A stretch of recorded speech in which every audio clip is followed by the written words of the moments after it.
Are you looking for adventure? Do you want to find peace? Long-distance trails offer you freedom and discovery. They offer a way to connect to yourself and to the world around you at the same time. The most popular trails have become crowded, but there are so many other trails that have plenty of space. The Trails Around the World podcast is here to introduce you to new trails and to new types of trails and to expand your horizons. Join me as we explore, finding out what is possible and how to do it. Welcome back to the Trails Around the World podcast. I've got something really special for you in this episode. I am inspired and excited about this new trail. Romania is known for its romantic landscape, and there is now a trail that crosses the heart of that country. Due to historical and economic factors, Romania is one of the best places to experience what one could call Old Europe. Old castles, agriculture that still uses horses and carts and has many local products, shepherds and their sheep. And it also has wilderness that you can't find anymore in France or Germany or the other countries to its west within Europe. This new trail is a complete package. There is wilderness to explore, castles and wines and foods to discover, people to meet, local homes to stay in, and a guidebook and smartphone app that lead you through all of it. Please enjoy the interview. Anna and Julia, welcome to the Trails Around the World podcast. Thank you very much for joining us today. And we're going to talk about the Via Transylvanica.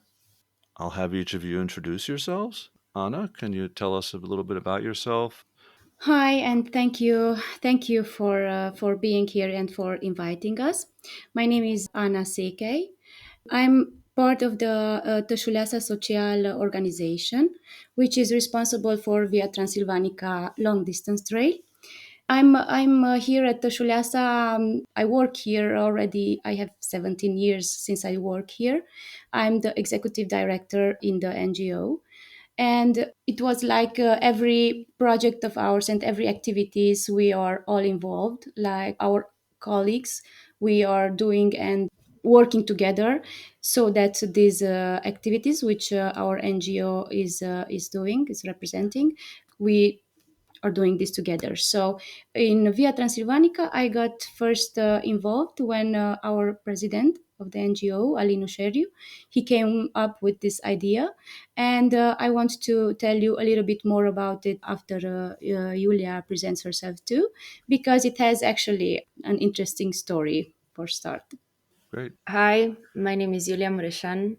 Thank you for having us. It's really cool to be able to do this and to talk about what we love most at the moment, which is Via Transilvanica. I first became a volunteer at the Tășuleasa Social organization in 2014 when I was just a teenager, very bored in my hometown, which had nothing interesting to do. So luckily, very close to my hometown, there is this campus of Tășuleasa Social. So I was able to come here, and every summer I would volunteer in different projects because we have a lot of other things that we do. We do tree plantings.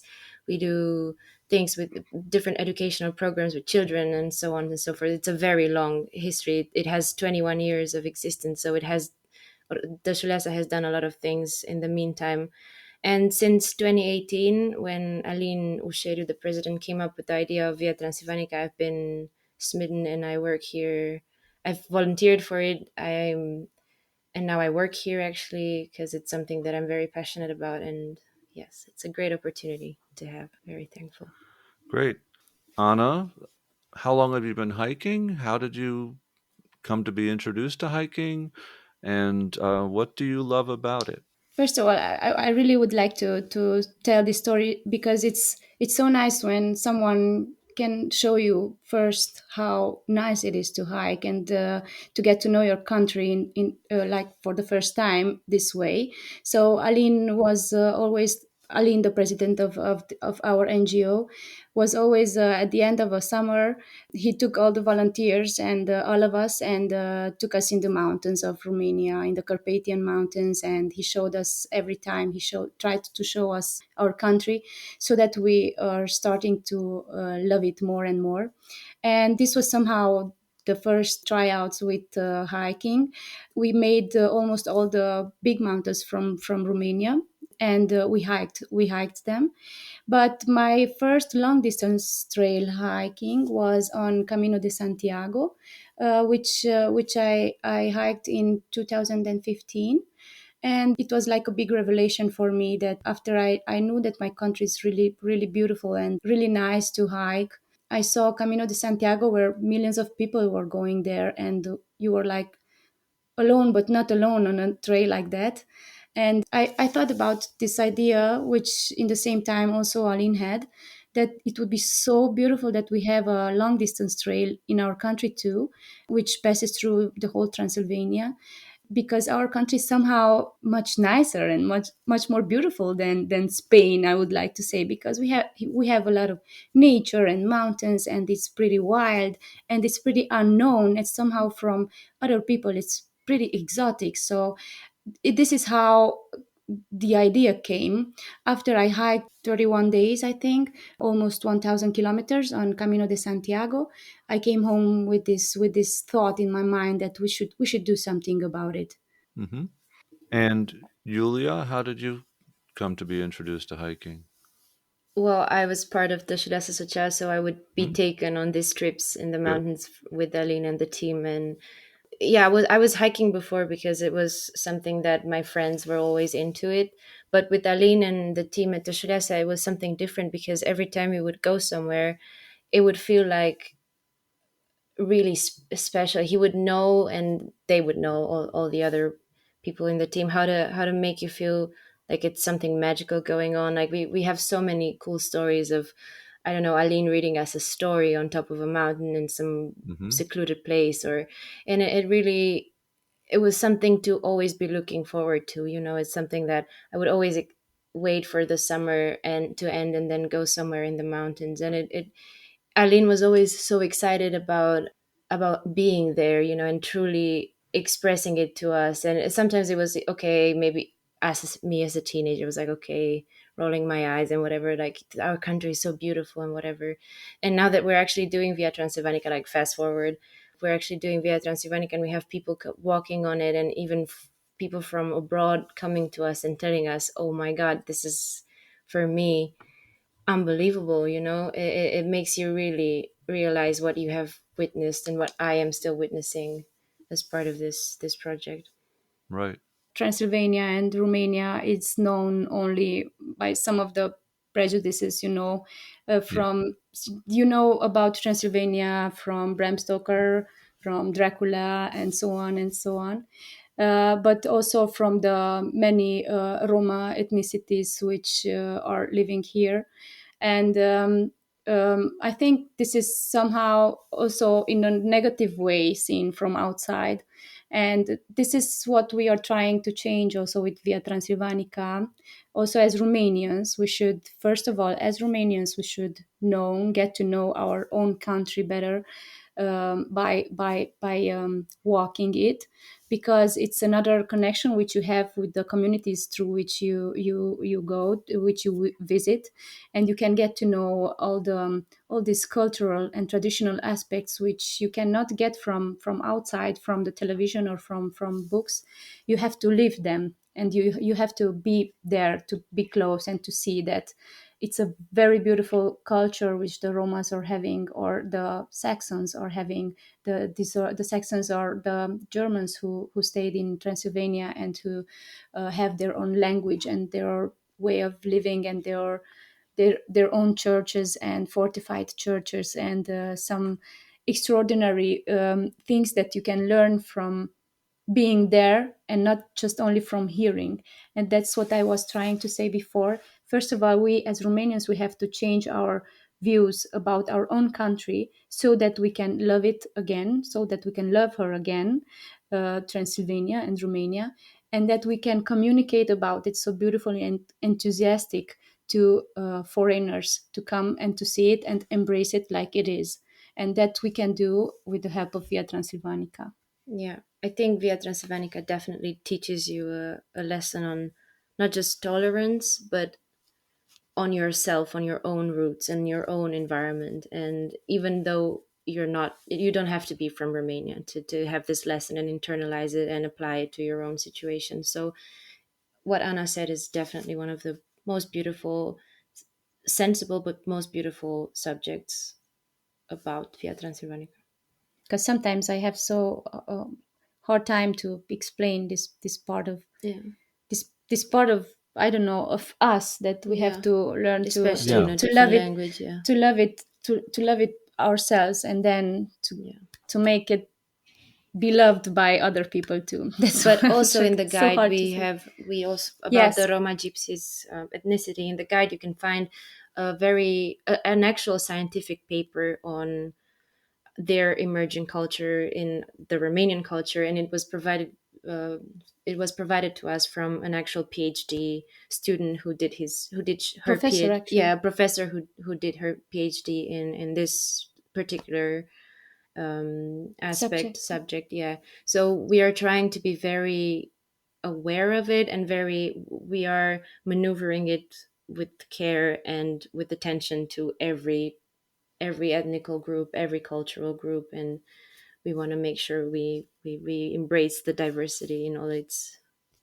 We embrace it because it's a part Yeah, of our it's a part of, culture. yeah, who It's we part are. of Transylvania. It's a really big part of Transylvania, like the Hungarian ethnicities or Saxon ethnicities.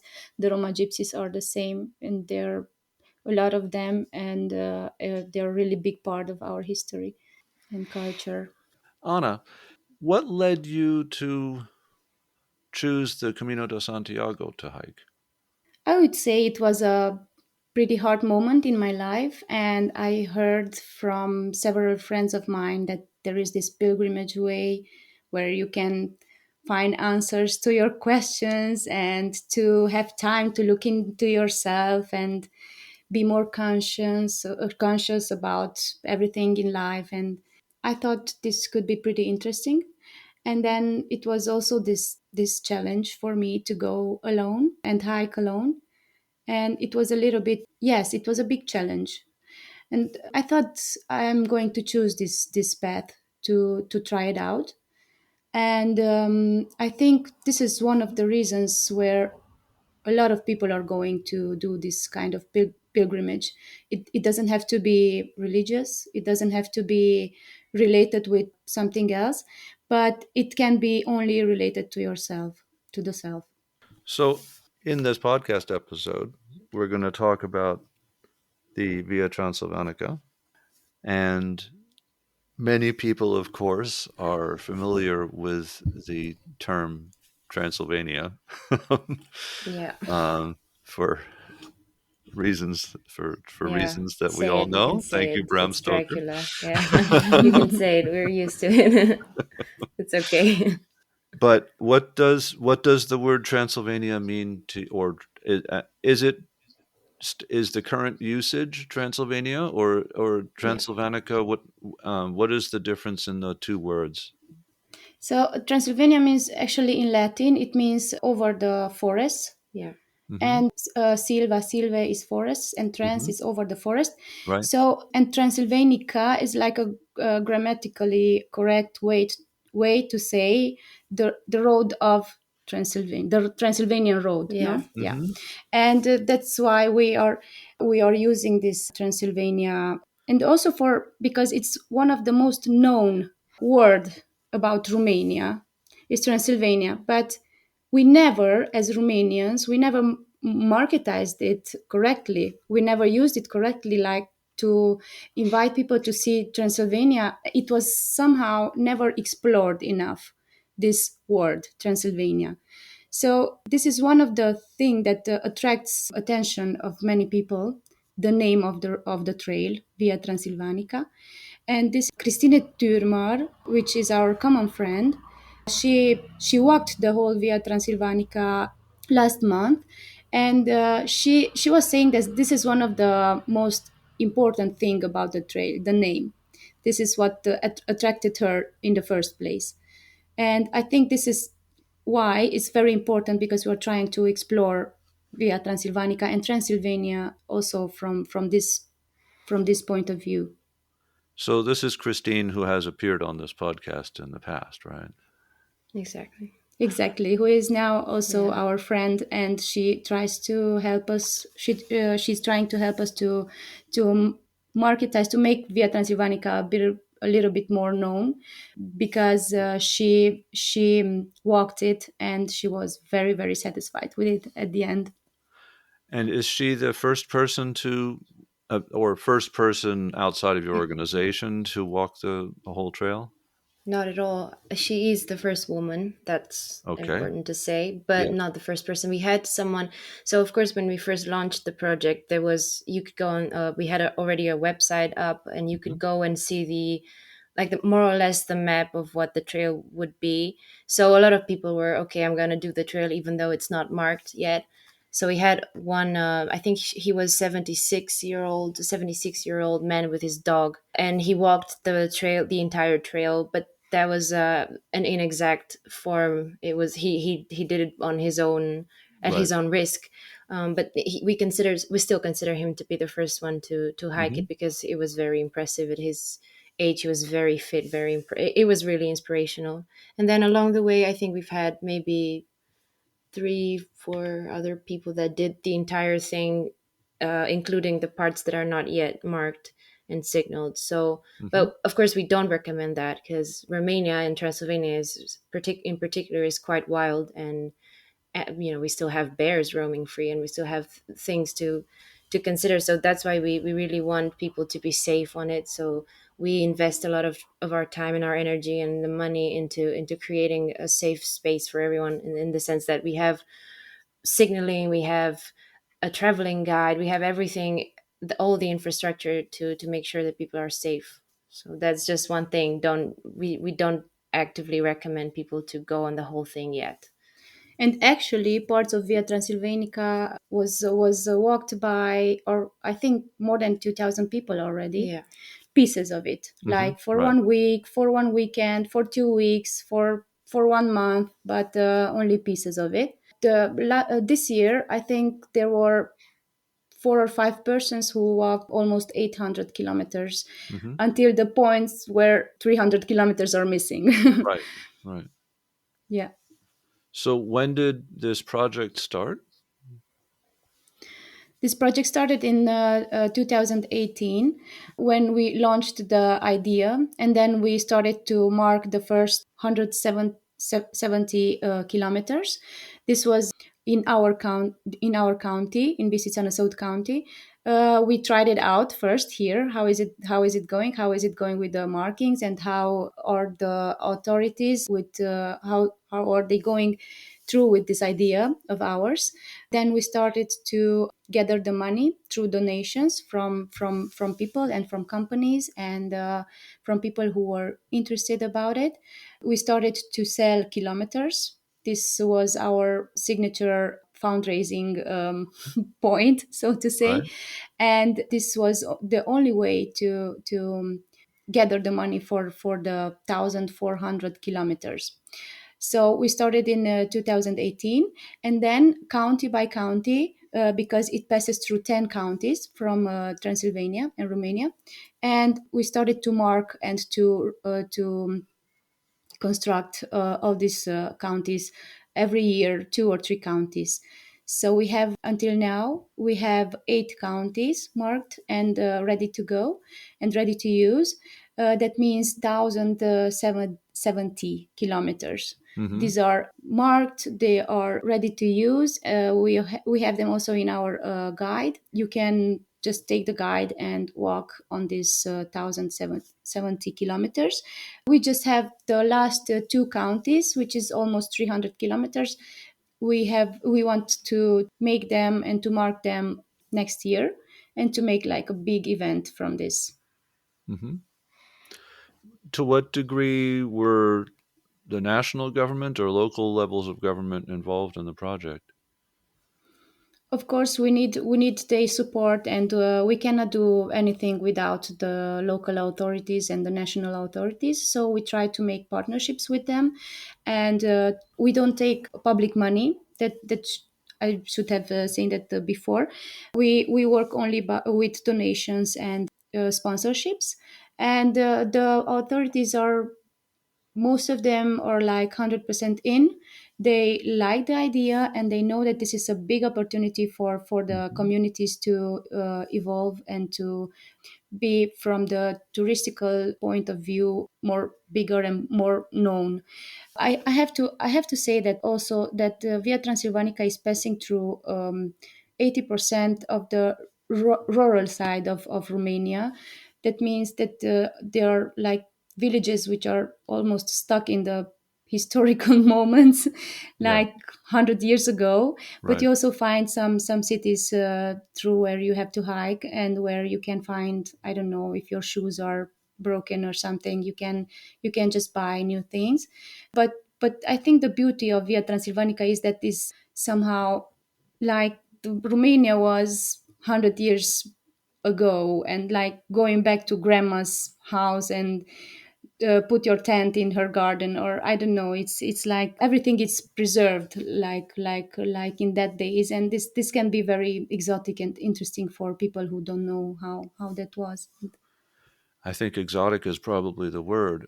Yeah. It won't be any surprise that Christine is the one that introduced me to this. And well, I think you saw her initial email to me, but she was blown away just with, well, I'm for me to interpret what she wrote.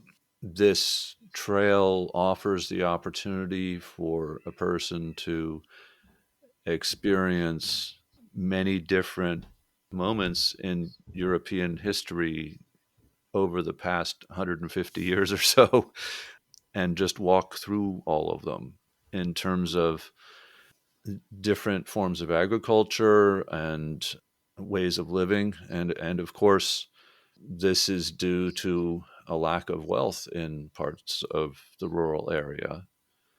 But then building a trail like this is a good way to address that. So, in a sense, one can go and appreciate the way things used to be, but also contribute to helping the people in those places. Yeah, it's something that I've been, or we have been thinking about a lot, because there is this tendency of people to romanticize poverty, and harsh situation. Right, Whereas in a situation like this, where you build something that you bring people, but without harming the environment, you bring people to these places, they become instant, economical agents. They become people that can buy local products. They become people that can buy a meal or a place to sleep. And exactly. it's something that you don't make these, other than having them under the having the locals understand that, okay, this is what is going to happen once the trail is set. You will see a lot of people coming to you, because this is something that we also have to do, to go to these communities and talk to them about the future of Via Transylvanica, and how they should, and what's in it for them, Right. but a lot of, but surprisingly, or not really, because Romanians are quite known for hospitality. People have responded quite well. They are very excited, especially a lot of older people that were, secluded into their villages, now see a lot of travelers that are going on Via Transylvanica, and they have the opportunity to offer something, and oftentimes in change of money. So that's very good to help them that way. Because they produce more than they need. Yeah. And when they have some tourists there, then they can share their own food, or the tomatoes from the garden, or the eggs from the chicken.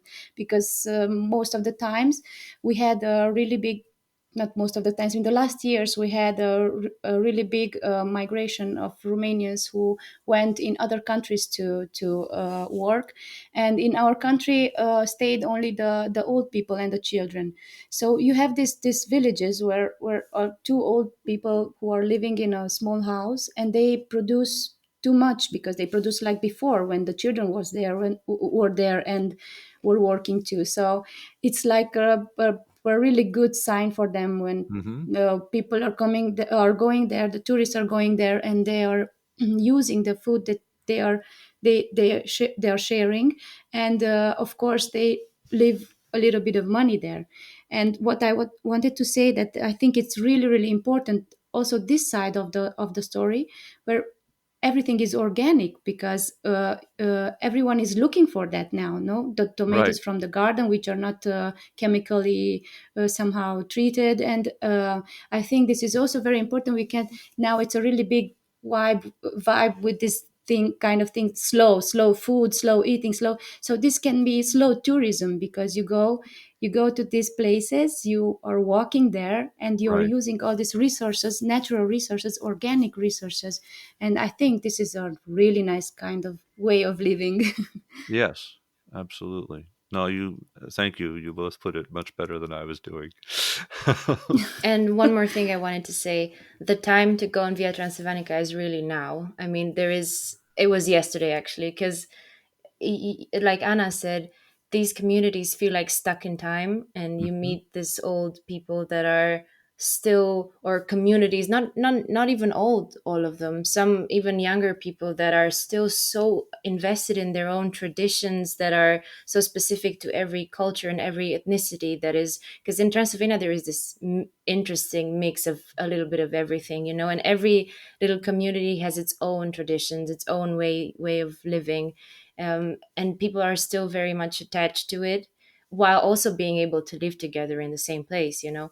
But they are so eager to show it to other people, to share it with them. So the time to go on Via Transylvanica is now, because I feel like it's like we're talking about something like an endangered way of living on a global level. I mean, it's so specific and so unique, I think. Yeah.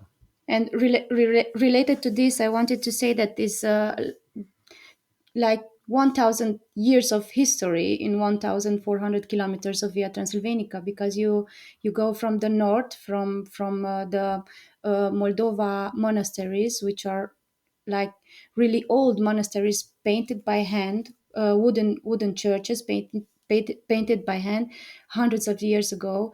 And you go to the Drobeta Turnu Severin, which is in the southern westic southern part of Romania, to the Danube, to the Danube. Hmm. And there was the first king who entered somehow in Romania, and made the Romania whole. So he made it all these countries. He put them together. So it's like you pass through. I think three or four ethnicities and cultural and folkloric customs and languages and food. Also, you can make a culinary travel from it, and beverages and everything. It's like you can feel it from time to time, from week to week, how they are changing. And also you have this traditional clothes, and also this if you watch this kind of things, they are changing also from county to county, and the gates by the houses and everything. So it's pretty amazing. Yeah, it really does sound it. One of the many things that stands out to me about this is that you put this trail together blindingly fast. I've never heard of a trail of this stature or magnitude coming together in this kind of time frame. A trail this length, I'm thinking of the Pacific Northwest Trail, for instance, which is I think episode number 2 that I did, and I've met the man who essentially built that trail and conceived it. But he started in I think 1969, and it was finally designated a national scenic trail in maybe 2006 or 7 or something. Wow. Okay. So, and he had many volunteers working with him and that sort of thing. And like you've mentioned with yours, there are sections of that trail that are still being decided on or rerouted or that are still settling down, shall we say, in terms of where they will be. And you can see the enormous difference in the amount of time that it required.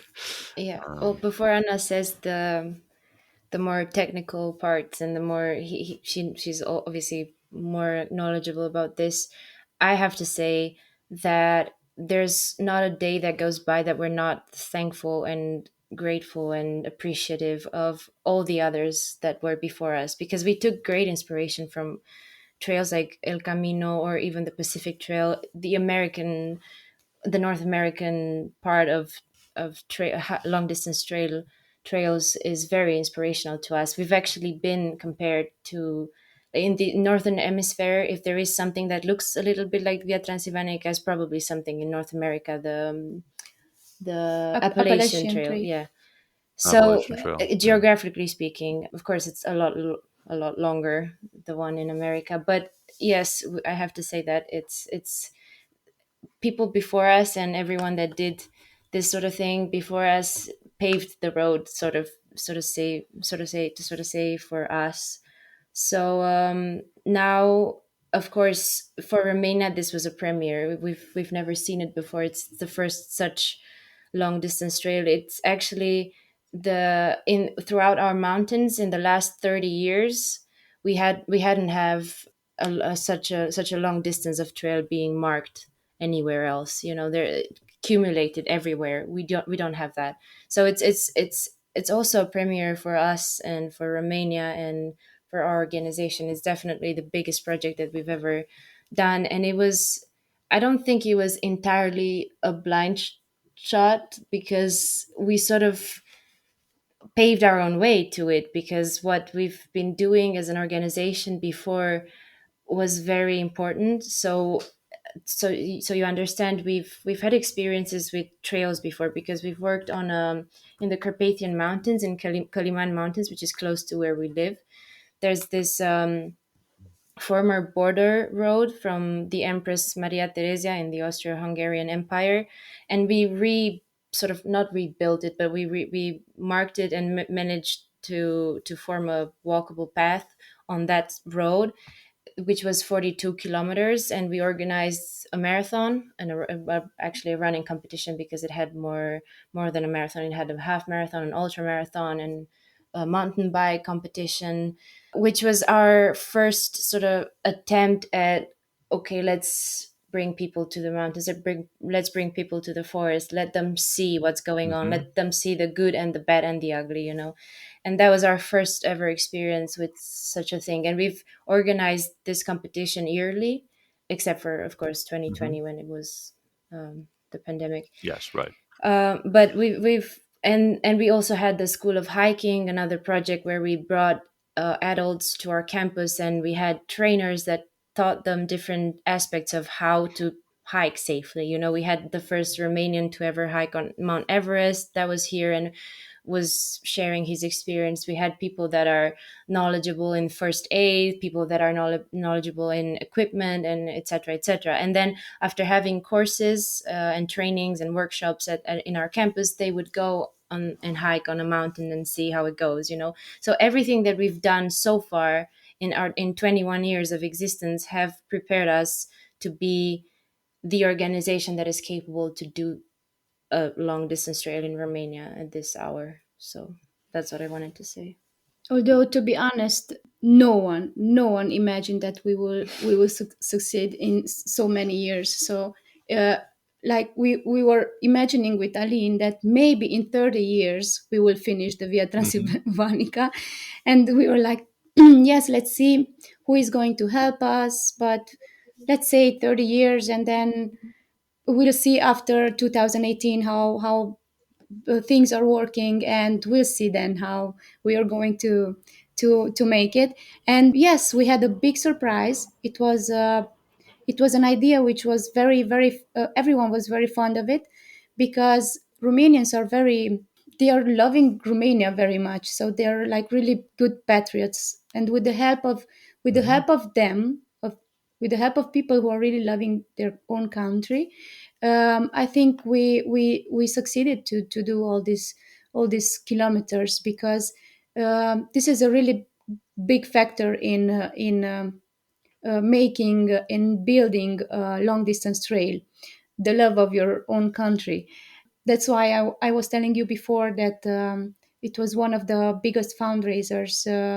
It was made by the diaspora in the USA, and the Uh-huh. Romanian diaspora in USA, and they gathered only in one evening $110,000, and that means 100 kilometers on Via Transylvanica. And they are really proud of this 100 kilometers, which they could fund and give us the money to mark them. And what I was wanted to tell you is also that Via Transylvanica is not only a mountain trail. It's a trail which can be walked by everyone. We had also children, 11 years old children who walked it, who walked 250 kilometers from it. Or Hmm. as Julia said before, the first person was a 75, 76-year-old man. Last week we had an 82-year-old man who walked 360 kilometers with his wife together. Okay, he was a big mountaineer guy, but he had like a really active past only on the mountains and so on. But I think we made Via Transylvanica so that everyone can hike it, so that it's not too difficult, or it's not too mountainy, and so that people Right. are not afraid to go on it, and to say, hey, we can do it. We have also Hmm. gang, in our documenting team, it's Julia, me, and other two women. One of them is 55, and she hikes with us because I want to make the maximum of the time which you can hike in one day.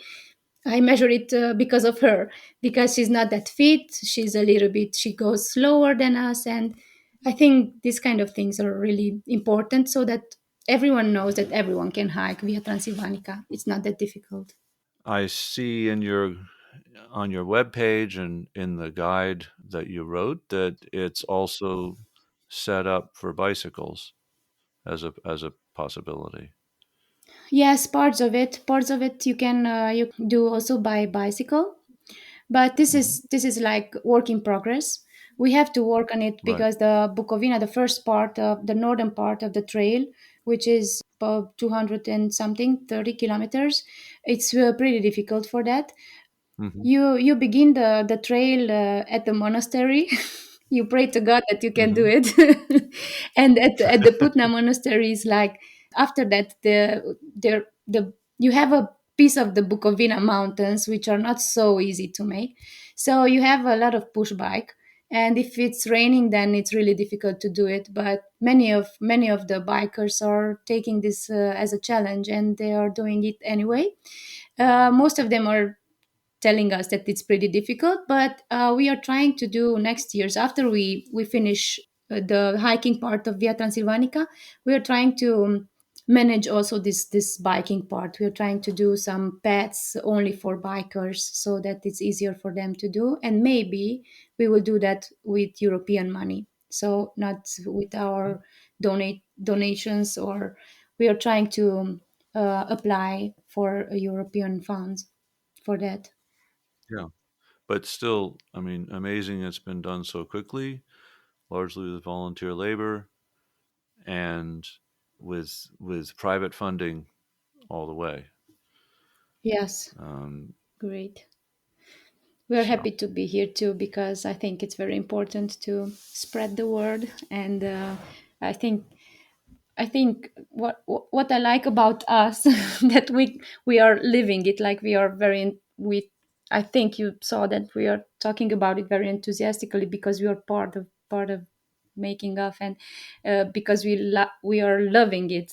We are love to do this. We love to do this. Yes, Yeah, and we sorry. live on the trail. We actually Yeah. live on the trails. And we right. get to know every hiker Hiker, who yeah. is hiking in this part of Romania.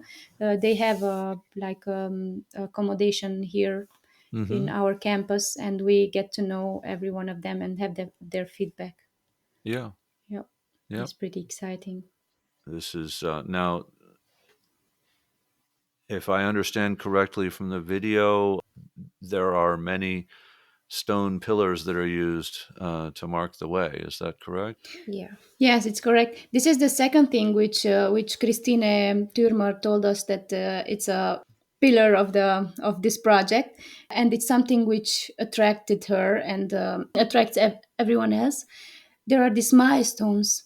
If you want Hmm. Julia to talk a little bit about them. Yeah. So one of the things that are very different with Via Transylvanica is the way we use the marking and the signaling system as a way of art expression. Uh-huh. So every kilometer we set out this huge, not huge, but it's like 230 kilograms andesite stones, that are, of course, branded with the orange T, which is the symbol of Via Transylvanica you will see along the way.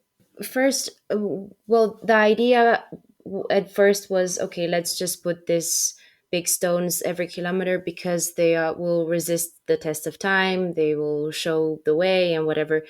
And slowly it became more more in wait, I have to so first the idea was that it was just going to be the big stones, and then we partnered with a University of Arts in Moldova, part of Romania, and we collaborated with the sculpture department. And we had a lot of students coming up in 2018 before the first launch of the first part of Via Transylvanica, Mm-hmm. and they came here and we collaborated with them and say, okay, let's try out and see if we can transform these milestones into pieces of art. And for most of them, Mm-hmm. so we're talking about students, right? And most of them haven't worked in such in stone in general. Not to mention antacite is probably the hardest stone you could work on. It's harder than limestone, so it's pretty tough. And they began working on the kilometer stones, and everyone came up with their own ideas while also maintaining the spirit of the places that those milestones were going to be put in. So different traditional symbols or things that would or portraits of different personalities, historical personalities, and things like that. And slowly it became such a big part of this project. It's something that everyone when someone goes on Via Transylvanica and sees a new milestone with a new piece of art on it, it's like it's a moment of epiphany. It's, oh my god, it's so beautiful. I've walked another kilometer. I can keep on going. It makes me want to keep on going. And It's something that no one else yeah, has, it's and definitely it's like we are really proud to say that it's actually the longest art exhibition of the whole world, because yeah. we will have 1,400 milestones, which are each and every individually carved by one artist. Yes, and they're really really nice. They are like a Yeah, beautiful work of arts. Yeah. they look like And it, they got and there is one every kilometer. yeah. Exactly. And with time, of course, we collaborated with more and more students. We diversified the community of artists. We've even collaborated with visual artists that would create a concept, and then a sculptor would make it happen on the stone. So it's definitely, it has become such a big part of our project, and a part that is very appreciated by travelers, but by people that are donating and everyone else. It's we can't imagine it Yeah. without the art. So the trail is currently 1,100 kilometers, and it will be 1,400 kilometers. Exactly. Okay. And off the top of my head, that's about 700 miles at the moment, and probably 900 miles when you're done, which is, of the trails that I've interviewed about on this podcast, probably the Arizona Trail comes closest in terms of the distance. And you have put together this excellent guidebook, which is available for free online. And I recommend anyone listening goes and takes a look at this. We'll come back to the website, but it won't be any surprise. It's Transylvanica via Transylvanica.com. .com. Good. And many of the days are cumulative 650, 750 meters of climb. And that is quite substantial. It's up and down. As you said, this is a classic contrast that Americans make. People from the West Coast will say our mountains are bigger, so we like to hike in the West because it's drier and you can climb higher. And people on the East Coast respond, be careful of our mountains because it's true that they're not as high, but there's much more up and down. In a day on the Appalachian Trail, one's up and down cumulative ends up being as much or more as the cumulative total of a day in the Western Mountains. And my last episode, where I was talking about what's currently my local area, I was talking about a 3 day hike that the first thing it does is go over the 931-meter summit of the massif behind me here. But that's just up. So you start in the morning almost at sea level and you climb clear on up to 930 meters. But there's not too much up and down, it's just up. And if you do a day hike up to the top and back, which takes 10 or 11 hours, then your cumulative is very substantial, but the amount climbed is only a bit more than what you're talking about for a day of your hike. So it is quite the days you've marked out are, athletically speaking, substantial. I would say maybe in the beginning, but then it's getting Hmm. easier and easier. In the beginning, it's Hmm. a little bit. You have the Bukovina Mountains. The Općinele Bukovine is the Romanian name of them, and Hmm. also, as you said, it's cumulative. So it's not. It's up and down. But I know the 600 meters or what did you saw there? It's only cumulative. So, but Right. after you hiked 1 or 2 weeks, 1 week, you're starting to descend because from the northern part of Romania are very mountainy, and then you're going down like in the southern part where it's a little bit like in the desert. So you will Hmm. see how the climate is changing, how the flora and the fauna is changing, the wild animals, the everything what you see, you will see how it's changing in every part of Romania. So from the mountains where you have bears and you see only the footsteps of the wolves, or I don't know, deers, and you go to the southern part where you see turtles, and you have Mediterranean climate, the warm wind Hmm. and the sandy soil, and things like that. So it's very very impressive how it changes.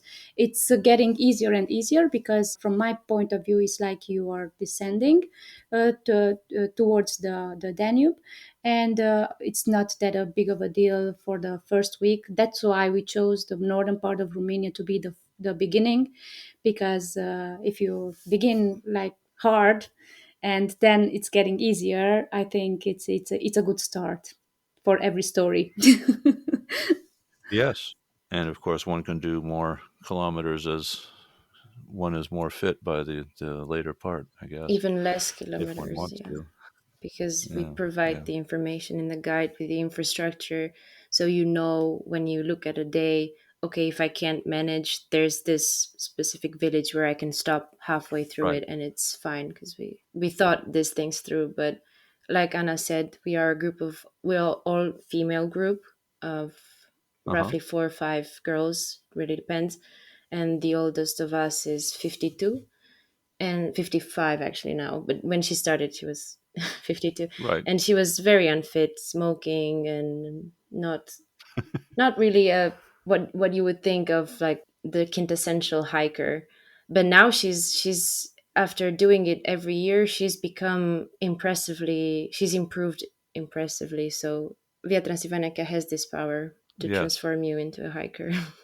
What are the considerations that would affect one's choice of timing for the trip? So, which seasons are the best, or one can say what would be the different qualities or aspects of hiking in one season versus another season? Yes, I would say the best season to hike it's from spring to fall, Hmm. throughout the summer.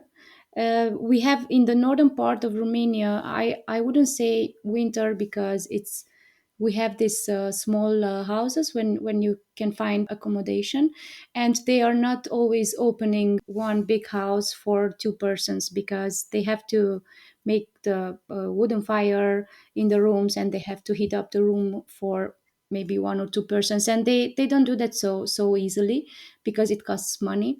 And that's why we said in the guide also that we recommend to hike from spring to fall. Of course that depends on everyone, because there are some people who like to hike with the tent, and Hmm. and then they can hike whenever they want. But I think it's more likely to hike as our recommendations are, from spring to fall, because that's how you helping also these communities through which you hike, and these people where you find accommodation. Most of the Hmm. accommodations are not in the hotels and the Yep. pensions or guest houses. They are a few of them are also by families, by villagers, and they have this beautiful front room which they never ever use. It's only with the nice blankets and the nice pillows and everything, which they worked on alive before, and they a lifetime, I mean. And they just keeping this kind of rooms there, and they not using them.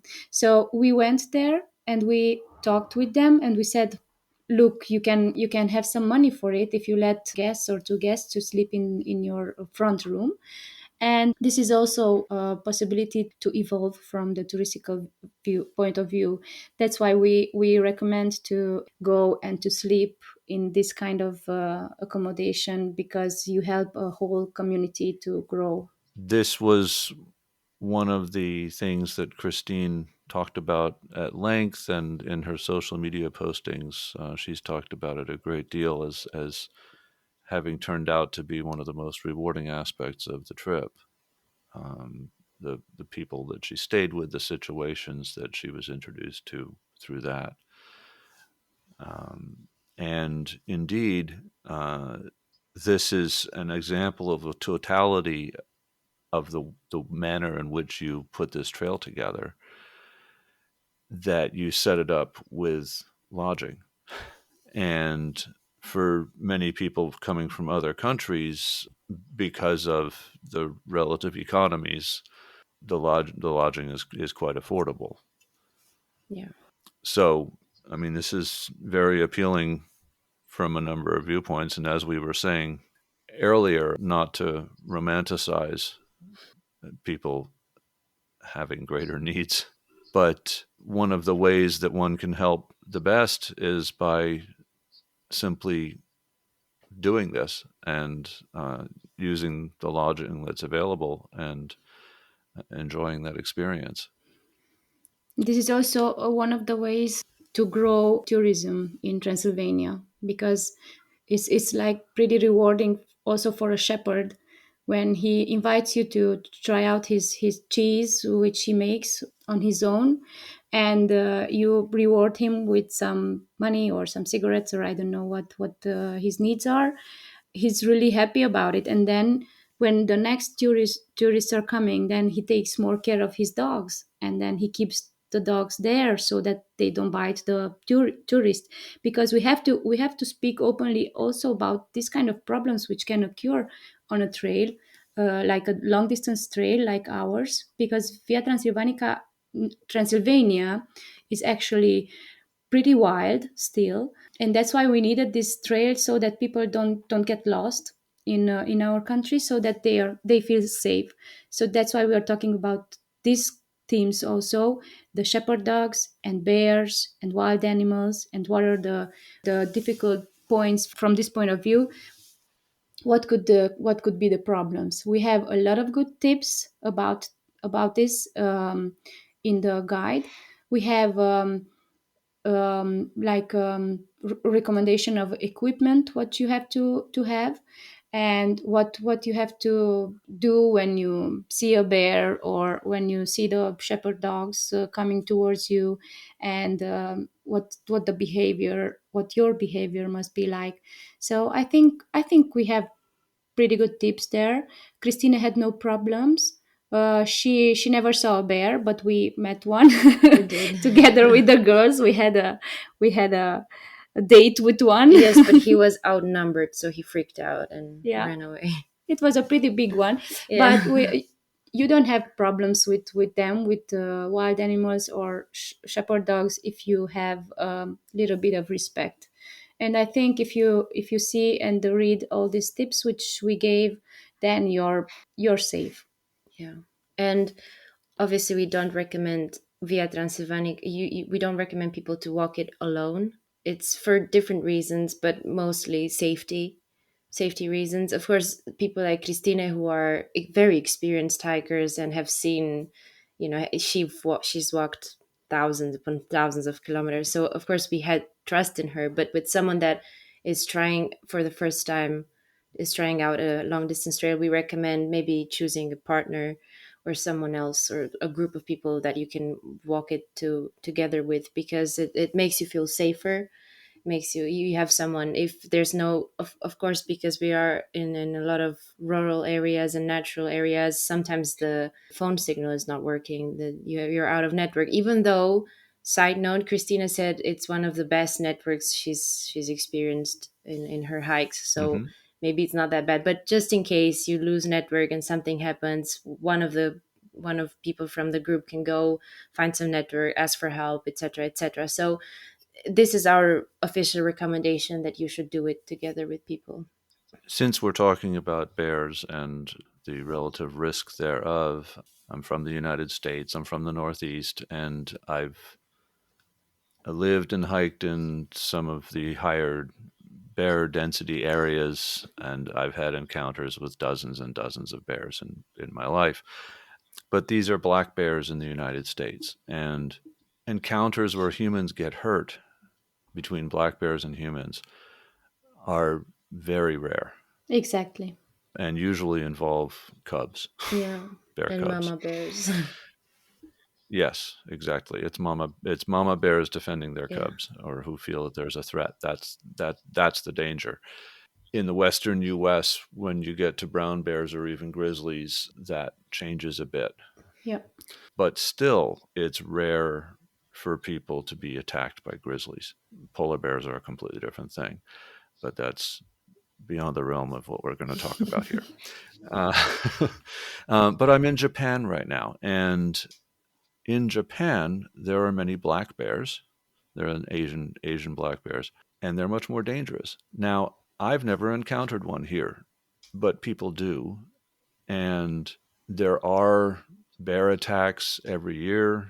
There are fatalities. They're often not hikers. They're often village people who are perhaps gathering mountain vegetables, but they do happen. And so if I'm talking to Americans, they often might react to me as if they were the same as the bears in the United States. And I need to explain to them that the bears in Japan are more aggressive and more dangerous, despite the fact that they seem similar at first. How many actual negative encounters are you aware of in Romania with the bears? How much conflict is there between bears and people in reality? It's exactly as you said. I never heard about bear attacks upon tourists. I always heard that they attacked villagers, or and I think this is also another mentality when the villager sees that the bear is coming to his garden and wants to take, I don't know, something, or an animal or something from that. Then he's trying to be defensive and trying to attack him back or something, and then normally it's a conflict. No, the wild animal is trying to defend himself, and the person also, the villager.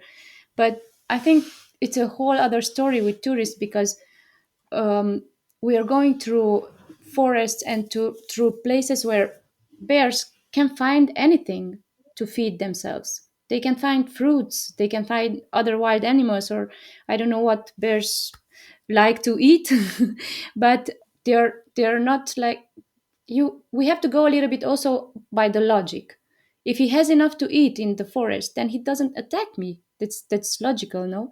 And also another tip is that we are not going after the sunset, after the sun sets, because they are getting more active after the sun sets in the forest and everywhere. Yeah. So there are only a few rules which you have to maintain as a hiker, and I think they are not really hard to maintain, and then you can hike peacefully on Via Transilvanica too. We never had any problems with it, and as Julia said it before, we had an encounter, and it was like a few feet away, and I think it was really good that we were together with other three girls, and we were talking to each other, and he saw us and he ran away because he's also afraid from people, and Right. he doesn't like to be disturbed when he's eating or when he drinks his water, Mhm. or and I think we disturbed him by drinking his water, and then he just ran away. And I Right. think there are only a few tips which you have to not go alone, to be a little bit when you are in forest and where you see his footsteps or something that he could be near you, then you just pay a little bit more attention. If you see him somewhere, then you have to go back easily, so that you are not threatening to him. You just go step back, step a few backs back, and you go in another way and try to give his space and his territory where he's feeding himself. Yeah, because you have to remember you're the guest in his house. It's not him that is the intruder, it's you that is. And it's amazing that you still have the opportunity to go hiking and meet a bear. It's that it's still not extinct, you know. And with in regards to human behavior towards bears, we probably also have to mention that quite the opposite is happening in Romania. The opposite of being aggressive, quite the opposite is happening because a lot of people have fed bears when they meet them or take photos of them, which is a very wrong behavior because it it's not okay to make bears believe that it's okay to, they should be in their own home. You should walk in their home with respect and taking care of and taking all the possible measures to keep yourself safe and him or her, the bear, it safe. So So we talked about the fact that in terms of lodging, your organization has gone through the areas and made arrangements with people along the route and listed them in the guidebook so that there are lodging options along the entire route. Exactly. I, I'm going to tell you how Christine, what was the third thing that she said about Via Transilvanica after she walked it through. She said that one of the things that attracted her to Transylvania and to do this trail was the guide. She saw it. She started to read it, and she said, "Okay, I'm going to make this. I'm going to hike this trail because I like this guidebook. This can be so. This is one of the biggest compliments which I've had, referring to the guidebook, because we are really proud that we are allowed to document and to write this guidebook. So technically, it's like this. I'm going with Julia and other two or three girls. That depends on their time if they can come with me or not. And we are going Right. on the trail. In the same time, our colleagues, the guys, are marking the trail. But sometimes it's not even marked. We are going only with a map in our hands and maybe with a GPS track. Most of Mhm. the times, maybe I saw a little bit of pieces of the trail of the upcoming trail, and I know a little bit where we have to go. So we are trying it out with our own feet, so to say. We are writing in the guide about the difficulty, the time which it takes to hike in that particular day or in that particular week. We write about where you can find drinking water on the way, and of course we are putting the whole trail for a week or 2 weeks in days. And after we did that, after we did this hike, then we are coming home and we are writing about it. Of course, in the same time when we are on the way, we are trying to find accommodation at the end of every day. and if it's not the end, also on the way, so that someone who hikes not 20 kilometers but 10, they can find lodging also in the Mm-hmm. meantime. So we are somehow trying it out to see if you have hot water, if you have all the minimal conditions to spend one night there. And all these informations, we are putting it in the guide, so that you know where Mm-hmm. can you wash your clothes. Maybe in the next 3 days you will go to a hotel where you can also wash your clothes, or in the next village you find a market where you can buy your apples, or I don't know, other things for the road, chocolate, or people are having all kinds of cravings on the road. So all this kind of information, we put it in the guide, and it's somehow so easy to walk a trail like this with the guide in your hands, because that's Yes. why we wanted to do it so easy as it gets for everyone. And that's why we are very proud of it. It's a hard work, it's a lot of work on it, but are really proud of it, and we are loving it. We are loving to do that. Yeah. And I think I have to say something about finding accommodation in every village. It's very nice that everywhere we go, there is at least some person that is willing to help us figure out the whole thing.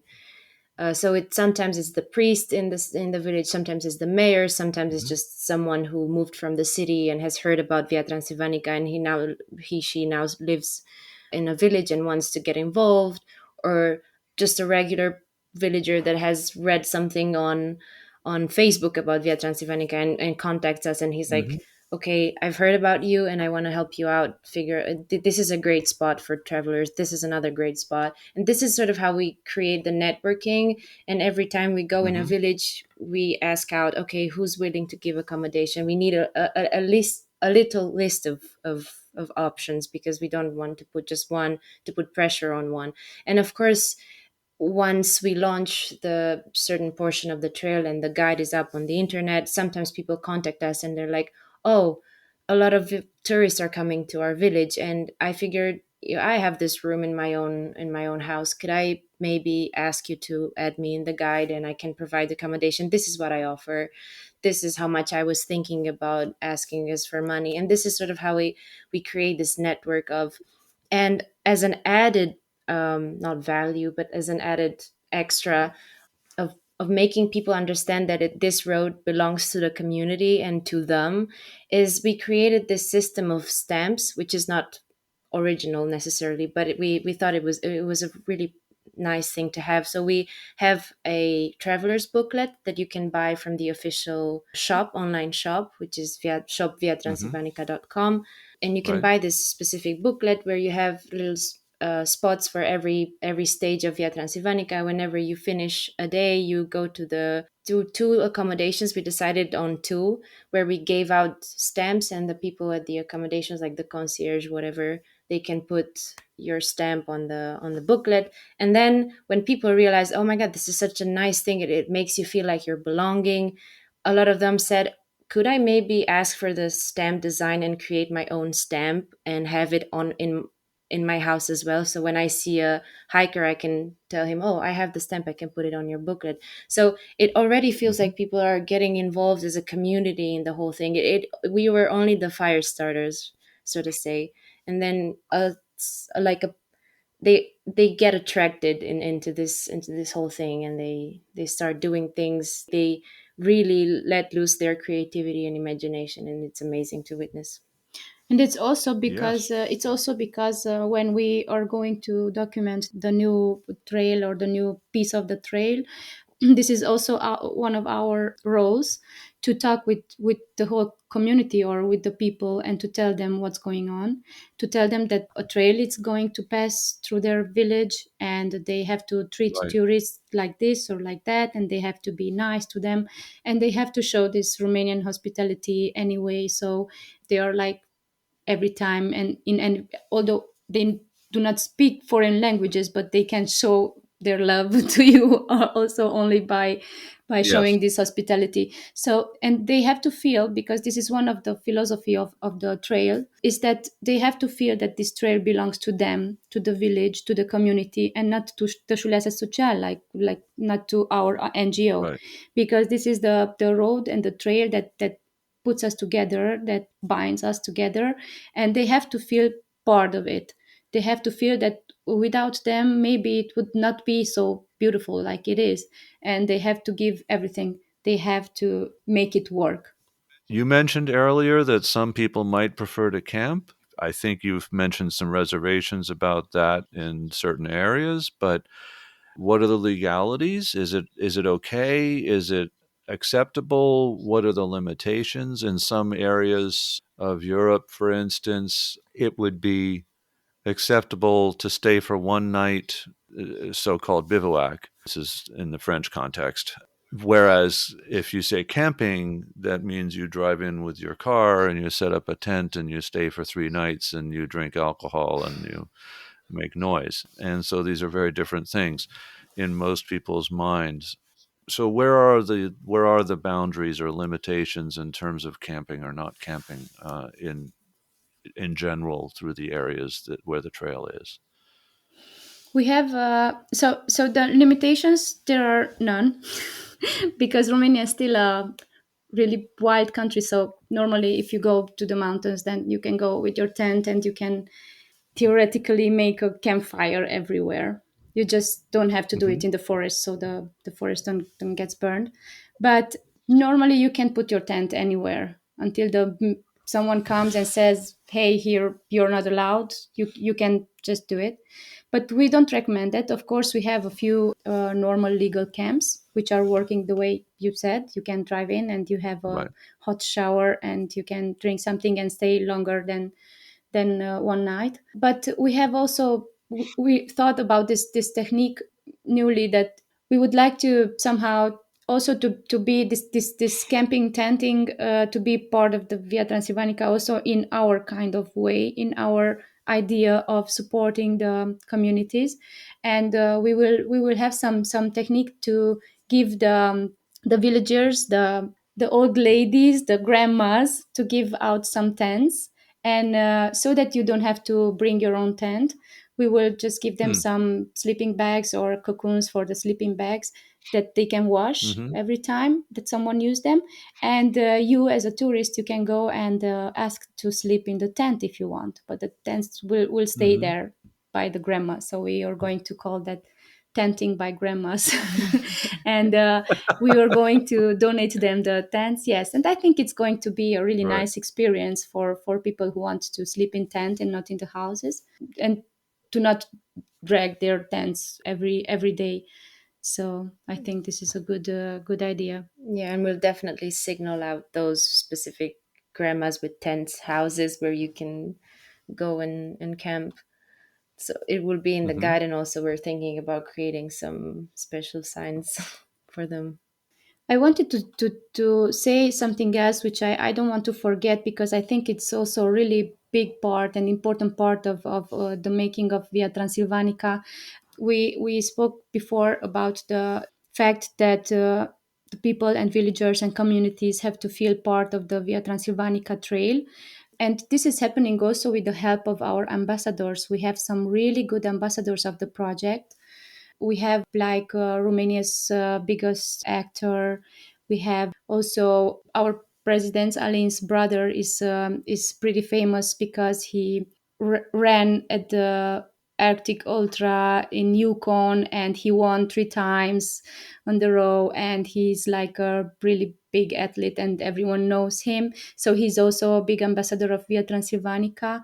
We have the actual prince of Romania. He's the nephew of our last king, King Michael, and Prince Right. Nicholas is he's his nephew. He's also a big ambassador of Via Transilvanica. We are trying to get Christine Thürmer also as an ambassador, because she's also known in her own spaces, in her own hiking communities. And I think this is also one of the important part of Via Transilvanica to be known from its ambassadors, because the old lady, the Right. grandma with the tent, she knows maybe Prince Nicholas, or the other Right.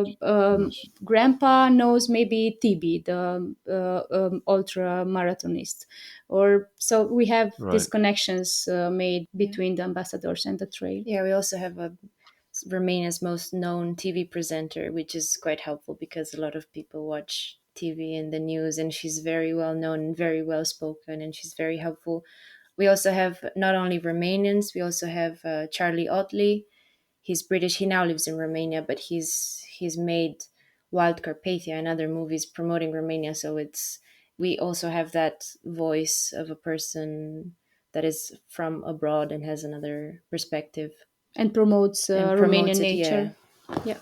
What are the costs like for the trip, and what are the variables in that cost? Christina made calculated a little bit at the end, and she said she had costs between 20 and 25 euros a day. So you have to multiply it to how many days you have on Via Transilvanica, and this is I think this is the cost. It's not okay without flying and without the trip here. Right. Yeah, Yeah. So that's staying and lodging, hmm and eating. and that's breakfast and supper Yeah, from the places you're staying yeah, generally, right? exactly. Or a small restaurant nearby yeah, maybe. And then probably buying lunches and carrying them with you, or having them supplied by the place you stay. yeah. That's also an Um, option. I mean, Yeah. there are local shops in villages where you can buy okay. something to eat, or But you can Right. ask also yeah, by the lodging if they can yeah, give you a sandwich or two or something. Normally, not and everyone. We with the girls, when we are going to document for the guide, we are not eating in the day, so to say, only breakfast, and then when we get there, it's like you find everywhere fruits on the road and yeah, berries, and yeah, Yeah. and people are, Hmm. if they see you and if they have like yeah. grapes or something, then they give you grapes, and then you can eat some cheese by the shepherd, Shepherd. and you can, so everywhere you find something to eat. So I don't think it's So there is a lot. yeah, Yeah. Yeah, I don't think you have to carry that with you, only if you your know yourself that Huh. good, and you know that it would happen something if you are very hungry, then you should take something to you to yourself. How much of the route is on paved roads versus dirt trails? Yeah, we have, in the last year we marked some roads, dirt roads, in villages, which were, after that they got paved, but I think it's Right. a percentage of maybe 15% of everything. It's not That's that much, pavement. yes, and it's mostly in the villages or in the cities or nearby the cities, because that's like, Right. yeah, Right. you cannot That's all avoid there it. is. Yeah. but mainly we try to avoid paved roads Okay. in order. Yeah, Footpaths or dirt Yes, roads? yeah, dirt roads, footpaths. exactly. So, how does one get to the trailheads? Is there public transportation available? Yes, absolutely. We have also a list on in the guide too. If you come from abroad, how you can get to by plane to Suceava or Cluj, or which where do you want to go? That depends on it. We can give you more information also on our official group. We have an official Facebook group which help tourists and hikers in a lot of ways. They can ask questions there, and they also, if they ask in English, or it's mostly in Romanian now, but we had a lot of foreigners who asked questions in English, and they got an answer right away. Also, the administrator of this group makes updates all the time with public transportation and how to get from A to B, and there's a lot of help and good informations on this group, but also in the guide, as I said before. hmm And it's nice that Hmm. before, at the very beginning, it was us we were providing the information all of the time, and now with the Facebook group, you see you get the sense of community where people Right. answer each other's questions without us getting involved, which says a lot about how it's sort of been um, accepted within each other, Yeah. within every person, and not just in Romania, also foreigners. So in terms of safety or security or health concerns, we've talked about bears. And dogs. What else is there to discuss? Snakes, ticks, humans. What are the things that people would want to know? What other items are there to discuss there? We have in the southern part of the trail also the snakes, the vipers, and we have like everywhere in this whole wide world. No, we have ticks also, but as I said it before, we have all these tips and do's and don'ts in the guide. We also recommend Uh-huh. what kind of sprays and creams to take with you, and how to, I don't know, to have a hat because of the sun and sun spray, and I don't know, these kind of technical things. With, I think, I think this one, I think Via Transylvanica is one of the most safest trail which ever exists in the whole wide world, because we are doing it and we did it also alone, only girls. There were, I think, two women. One is Christine Thürmer, who hiked it all the way, but another girl hiked it also alone, like 800 kilometers or 700. And from this point of view, safety is good. Safety is big, because if also women can hike it in all the safety points of view, it's I think it's big. So that until now, from 2018, in this 1,070, 1,100 kilometers, nothing happened, nothing bad happened, no accidents, no accidents provoked by humans, no accidents provoked by animals, wild animals. One of the biggest problem was, I think, the shepherd dogs, but in which the trail is still evolving and growing, and people, tourists are going there. The shepherds are becoming very attent, so they are becoming very careful with the tourists, and they know when someone is coming, then they gather their dogs and they take care of the tourists. And I think this was one of the biggest problems, but now, from this point of view, we are safe. Like personally, my only health complaint during one of our hikes was I got blisters on my toes and on my feet. But also we have Mm-hmm. good tips and tricks in the guide as to how to, first of all, prevent them, because there are things that you can do, of course, to prevent them, and then how Yep. to approach them once you do get them, because at some point it's inevitable to get different. But it's also a sign that, I'm on the road and I'm hiking. It's really, you get attached to your ugly looking feet, and and your You have a special blisters. Yeah, you relationship have a with. special relation. It's like after a Yes, whole indeed. day of hiking, and your feet are hurting and they look Burning. bad, and then you have this moment where you're like, I'm so thankful for you. You look hideous and you hurt like hell, but You helped thank me. you. You helped me the But whole day. thanks. Yeah. So it's very special. But like I said, there are things you can do about about it to prevent blisters and muscle. We also have tips in the guide as how to avoid muscle pain and muscle sore muscles. To take magnesium in the morning. We have all sorts of things. Not to mention, we do point out different medical support places like hospitals or private practices, even Pharmacies. pharmacies. We point them on the map so you do know where you can go and ask for help. Of course, the emergency numbers are listed, so they are obviously responsive. Yep, So they are. we there's that. we are very proud to say that this is one of the trails where we marked it so good, so well, that you cannot get lost. So I think this is also safety, a safety thing. And this is very important for most of the people who doesn't speak our language, or Right. to be sure that they won't get lost, because we have also the GPS track, we have the app, the mobile application, and we have also the maps and the physical map, and the guide, and you cannot get lost. So you're safe from this point of view. And that is the remaining thing for us to touch on is, where do people get more information? And you have your website, as we've been discussing. The guide and the website are contiguous pretty much. The guide is available on the website. It's a PDF. It can be downloaded to one's device that one carries.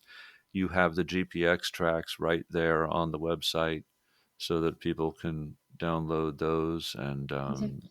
which uh, which applications have you heard of people using the GPX tracks with?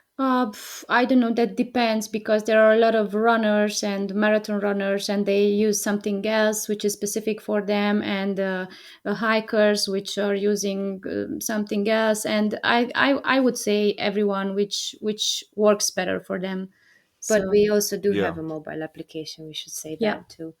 That is available. Oh, Yeah, really? it's yeah, Via Transylvanica mobile application is available on App Store and Google Play, and yeah. But it still has to Got be it. updated with the latest uh, portion of the trail. But Right. it's usable, and and it's you can working. it's Yeah, working. Yeah, you can have the map and see.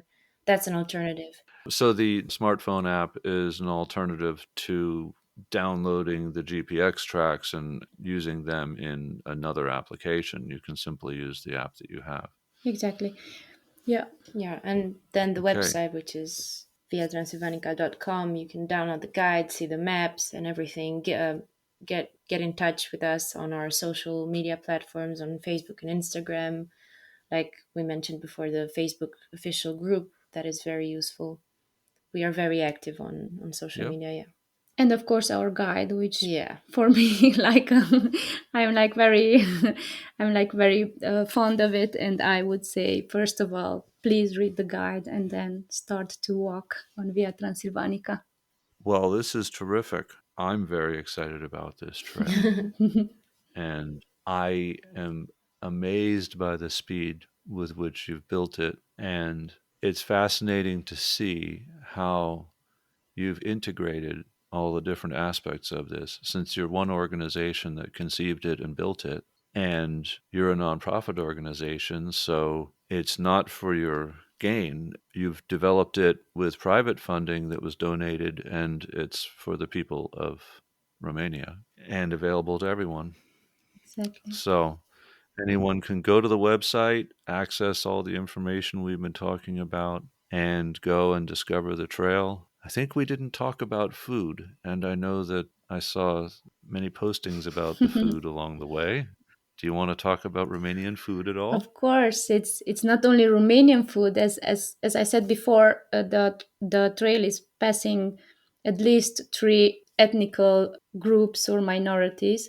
So that means that in these parts of Transylvania, the food is different, and it's like every ethnical minority has its typical way of cooking and of food and of spicing food and the typical beverages also in one part of in the first part of North Romania, in the first part of the trail, you have Bucovina, where you can find this blueberry Liquor, liquor. yeah, like Somehow it's a sweet black but strong. alcoholic beverage, which is typically Mm-hmm. from that part of the trail. In the Hungarian part, you have the schnapps, this very powerful tsuika, which is like I Right. don't know 50% alcohol or something. It's really strong, but you cannot. Yep. They won't leave the house without a shot of this strong. They say it gives you health. It gives you courage. It gives you everything what you need. And in other parts, you have the wine, which it was very. Romania was very famous for its wine sometimes in the past, and now there still are places where you can drink a really good Romanian wine, house made wine or bottled wine. So that's and about food, you can find. We had this question a few times if you could go vegan on the Via Transylvanica, and I think you could really live a really good vegan life because everything is organic and everything is house made. And I know cheese is not Mm-hmm. vegan, but you can also have cheese directly from the shepherd, made from real milk, and goat cheese and cow cheese, and Mm-hmm. vegetables which are coming directly from the garden, and fruits Yeah, which you can pick directly from the trees. And also someone asked if you could go gluten free. gluten free. Yeah, I Which you think can. you can. It would be You definitely can. because of the polenta, because polenta is a really Romanian food, Dish, not yeah. only, but it was really like a biggest, like it was replacing bread in the communism too, because it was easier to have polenta than bread. You had to buy the bread and it was no bread, and so that's why every villager eats polenta. I love polenta. I could eat polenta all day long, and polenta is gluten free, as I And know. a lot of the things that people, because in Romania, especially in villages, people have this almost culture of preserving things for the winter. So Yeah, in autumn time, it's always about picking and gathering all the vegetables and the fruit and then making something out of it, so you have for the winter time. And a lot of the things that they make are vegan. It's like zakusk, aubergine salad, pickles, jams, every kind of how's it called, compote, I don't know. Anyways, so you yeah. have an array of fruit and vegetables in all forms and shapes, and you just have to prepare your taste buds to explore. I read something about the wine. The situation with the vineyards is that many of them were abandoned a couple of decades ago, and now many people are coming in and reviving them. Is that Yes, correct? and Yeah. they are investing in these small vineyards, and they are making really good wine. Some of them are not Romanians. You have Austrians or Italians, or I don't know. We also have we still have our big Romanian vineyards, but it was a really big thing, like a really big culture of making wine. Also, my grandparents were making their own wine. I grew up with that, so to Mhm. say, not drinking wine but Yeah, making it somehow. And it was right. it so that I know it stayed because of the Austrian-Hungarian empire, because the Austrians were like good at making wine, and they taught us to make wine. Yeah, and we have pretty good wine in Romania. I would say that it's a good one to buy also when you want to bring something home, then you can take a good bottle of wine. Sounds good. Yeah. Anna and Yulia, thank you very much for this interview. This is very exciting to learn about this trail, and I hope that many people come and discover everything that we've been discussing. I know I want to, and as as we all move out of this pandemic, everybody has to start reactivating their lives, and many people have discovered the outdoors, and many places are overburdened. And it sounds like Romania would love to help out and give people new places to go. Exactly. Um, Exactly. and the people have seen tourism as a way to explore culture and history and food and and have experiences meeting people.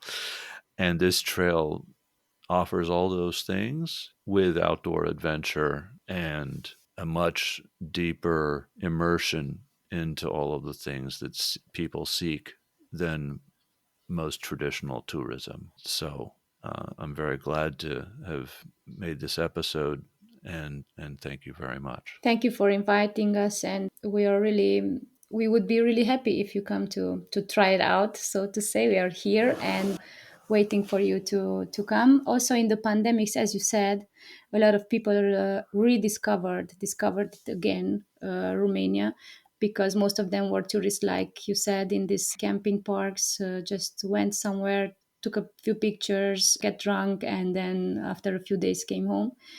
Now it's everything changed because of Via Transylvanica, because Via Transylvanica gives you the opportunity to move, to think freely, to be outside in the times of pandemic, to Yeah. get to know your own country by footstep, and to try all these things out, the food, the beverages, and try to be alone or with someone and with your own thoughts. I think this is a very healthy way of living, and people are rediscovering this now, and we're really happy that this is happening. Thanks for having us, and come hiking on Via Transylvanica. And if by chance your adventure includes the highlands regions where we are, where we actually live, come say hi, and we're excited to meet as many hikers from all around the world and hear their story and their view on Via Transylvanica. Thank you very much. Thank you. Thank you for listening to the Trails Around the World podcast. Please visit us online at trailsaroundtheworld.com, and please join our Facebook group under the same name. If you liked this podcast, please help us out by leaving a review on your favorite podcast source, such as Apple Podcasts. This is Sky King, and I look forward to you joining us next time. In the meantime, happy trails to you, and please remember to leave no trace as you enjoy the outdoors.